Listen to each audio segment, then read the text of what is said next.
I'm so excited for you. Welcome to becoming the parent of a SCOBY. Yes, it's alive, so that means you need to feed it and you need to keep it in an environment that allows it to thrive, and it will give back to you plentiful. Because brewing your own kombucha at home is so super easy. It's really cost effective and really doesn't take much time at all.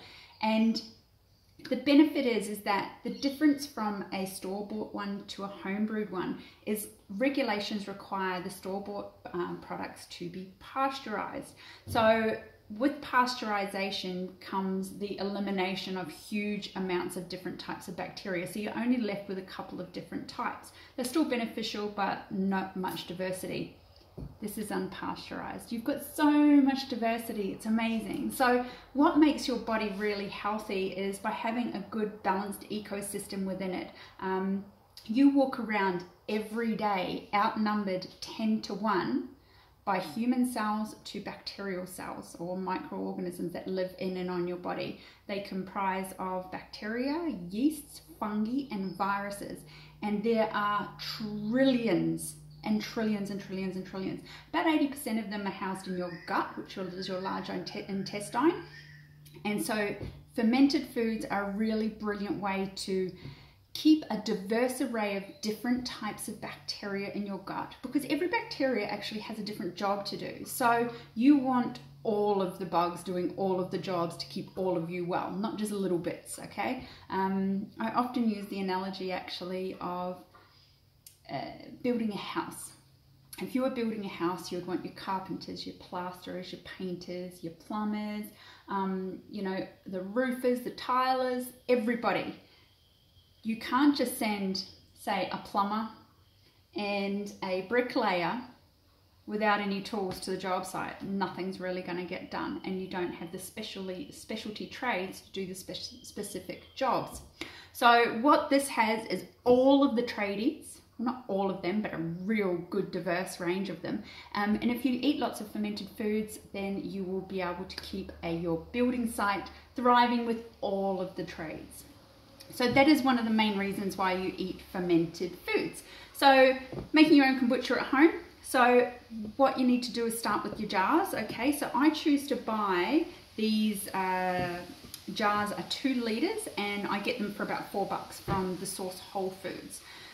You can use anything from 1 through to 6 liters, whatever you get. Just make sure when you're measuring things out that you're doing it based upon the capacity of your jar. So I've got a 2 liter jar. I put half a cup of starter liquid, and I put half a cup of organic raw sugar, and I use 2 or 3 tea bags. Okay, now there are huge amounts of health benefits to different types of tea, and they will be integrated into your kombucha. So think about that there as well. I often use a red, a black, and a green.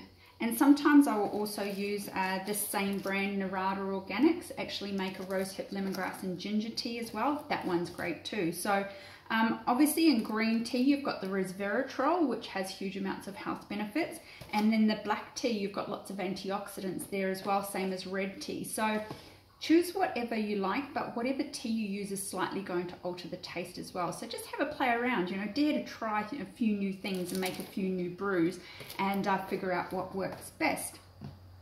For the cloth over the top, I've just cut up an old, you know, some bits of fabric or a pillowcase. Some people will use a dishcloth or a tea towel, whatever you like, but it is living, so it has to be able to breathe. And what this also doubles as is keeping any nasties out. So dust, you know, bugs, any particles that don't need to be in there. So it keeps it nice and clean. The other thing as well is that it will brew faster or slower dependent on temperature. So its perfect temperature that it really loves is 22 degrees. So if it's hotter, it will brew faster. If it's colder, it will brew slower. So somewhere between that 10 and 18 days is a really good guide. But what I want you to do is just have a, you know, dip down into the side and have a little bit of a taste tester and just see how sweet it is, okay? Because ultimately you don't want to be counterproductive here. You don't want there to be really any sugar present, because during the fermentation process, what happens is the sugar is actually food for the SCOBY. That's what it eats. It's like its dinner and its breakfast and its lunch, all mixed into one. So the longer it goes on brewing for, the less amount of sugar is going to be present. But then if you brew it for too long, it's more like vinegar and it's just bleh. So somewhere between 10 and 18 days, and you'll figure out what your taste buds prefer. But ultimately, you know, probably around that more 14 to 18 days is best. So once you've got your fermentation to the right taste, then you need to go on and pour out into your jars and then store in the fridge.